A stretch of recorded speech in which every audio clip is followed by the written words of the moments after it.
Hello, my name's Rob and welcome to Swift Slots.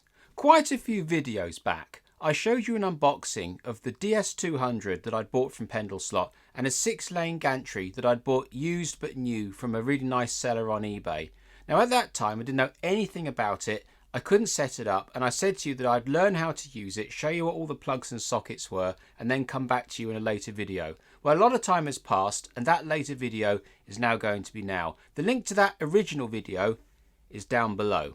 So a little bit of history as to why I ended up using a DS or having to use a DS system. When Crow Valley was first realised, I actually started with the Ninco N scorer, but I didn't want to use the N scorer as an actual gantry. I wanted to integrate it in a more elegant way into Crow Valley because Crow Valley is quite a small track and the gantry on the N scorer is a very big imposing thing. So I pulled it all apart and I took out the PCB. I didn't disturb any components and I put the components or the PCB into an ABS box that I'd customized, and it looks really nice. It was mounted to the front of Crow Valley. All the switches are across the top, all the row of LEDs are on the front of it, lovely LCD display, all worked, lights inside the track, all working perfectly. Picture just here. Now the trouble with the N scorer, as a lot of you may already know, is it has a mind of its own and sometimes it likes to turn itself off. Now this is not really a problem when you're at home or when you're at the club normally, but one day I was at a very big national event with Crow Valley and the N scorer decided to let me down right at the beginning of the day. 9 o'clock in the morning, I was in there practicing and it shut down. Every single time, didn't last for more than 30 seconds and that wasn't going to work, and by 10 o'clock or 10:30 all the competitors were on the stopwatch. That was it for me. N scorer had to go. So then my own personal club had used Crow Valley quite a lot of times up to that point, so it's time for a different track or different tracks to be used for the rest of the season, which is fair enough. So I didn't actually need to use Crow Valley and lap score publicly or at the club. So I ended up buying a different lap counter because I was a bit too scared of using the DS-200. So I found an awesome little app called Lap Tracker, picture here, for my iPhone. It costs £1.99 and it's absolutely fantastic. It's what you see when I do the laps on my reviews, when I photograph the scores. That is Lap Tracker. It's very good. It gives you all the times, the laps, everything. It's a fantastic app, and if you're looking for an app to use at home or just now and again, Lap Tracker is a brilliant little app. There is a free one there. Tried to use it, it was hopeless. So now Crow Valley has to go to a different club for a different event and I need to get a lap counter back on it. So the need to get my DS-200 up and running is now very prevalent.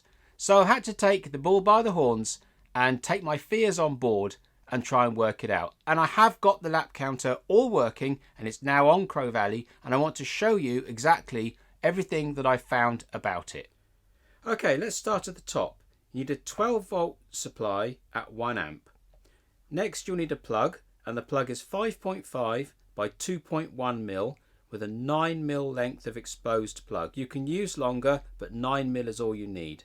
You can also get away with using a 90-degree plug like I have here, but that's just my situation. You can also use a straight plug, but a cranked one will do, and that will power up your unit. The plug that you'll need to run your gantry, you'll probably have one, but if you need to buy one or a replacement one, is a 5-pin DIN to do the standard 2-lane gantry.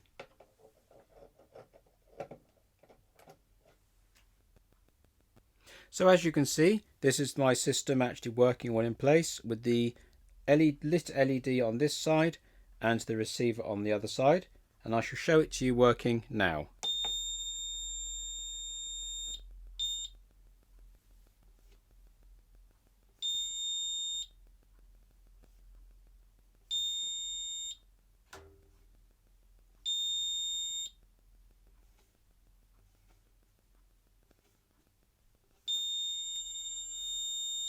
It only registers on the fastest lap, but you can see it's counting the laps absolutely fine, no problems whatsoever.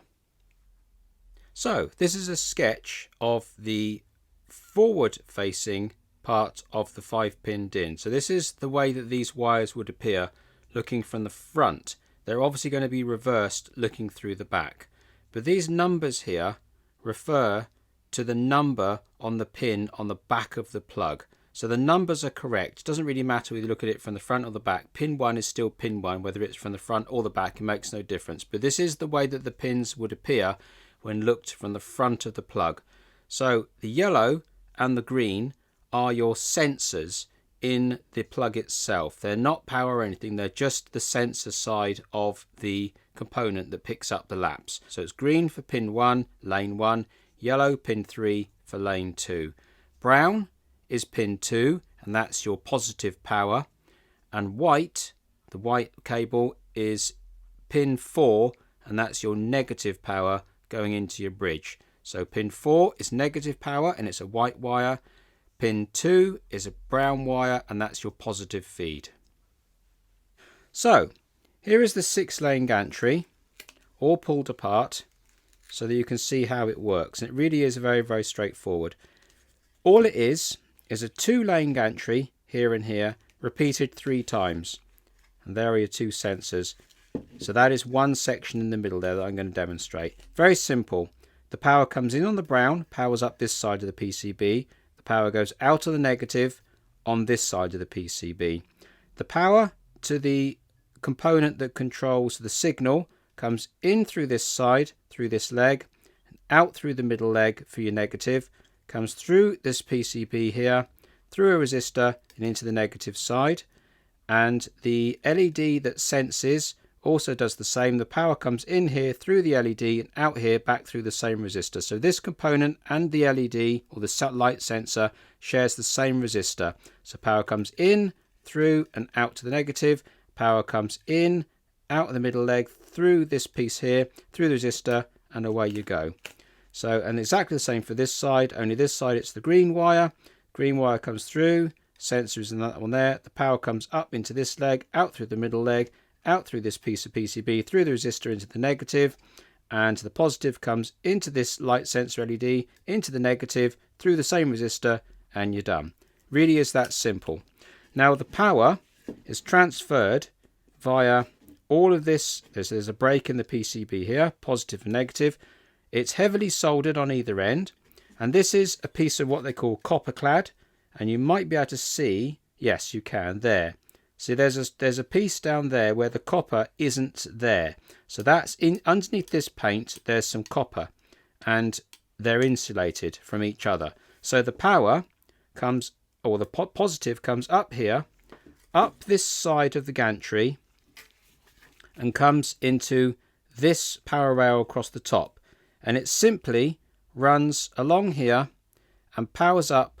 It comes through here through an LED, through a resistor. I've nicked it actually. Try this one here. So the power comes up here, through this resistor, into the LED, out the LED, down this track, and into the negative, and then runs straight out. I've nicked that resistor because I've already done the work on that side there. So that's really very, very simple. There's nothing to it than that. So I'll now show you the line drawing that I did to use all the components from this gantry on Crow Valley. So here you can see a simplified version of the components and the line drawing that I used to wire up my little box for the light sensors.